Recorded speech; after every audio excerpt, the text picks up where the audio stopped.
လေးဆက်ရိုက်သွားအောင်မယ်နာကြီးတောင်မိုးထားစင်တို့ဒါတွေတောက်ချိုင်နာငယ်ပါတော့โอเคအဆုံးထိရိုက်မယ်ခိုင်းလို့ပဲရှေ့မှာတော့လို့ပဲငါးလုံးကြည့်သေးလို့ရအောင်ရိုက်သွားရပြီဆိုရင်နောက်တစ်တန်းဟိုတက်ဒီလိုပုံစံမျိုးသွားမှာနော်အဲ့တော့ရာကောက်လာဟိုတာဟာနာကြီး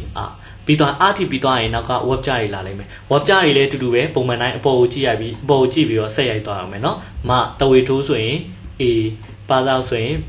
Y ရေးချဒီလိုပုံစံမျိုးလေးဆက်သွားအောင်မယ်အကုန်လုံးရိုက်ပြီးသွားလို့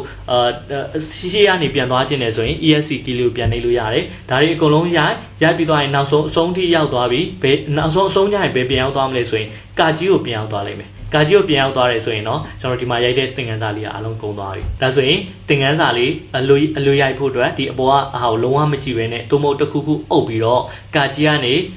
ဟိုဘက်အဆုံးထိပေါ့နော် web ကြတွေအဆုံးထိပြန်ရကြည့်အဲ့တော့ဒီဟာတွေအကုန်လုံးကိုအလိုရိုက်လို့ရသွားပြီဆိုရင်ကျွန်တော်နောက်ထပ်သင်ခန်းစာလေးတစ်ခုဆက်သွားလို့ရပါပြီ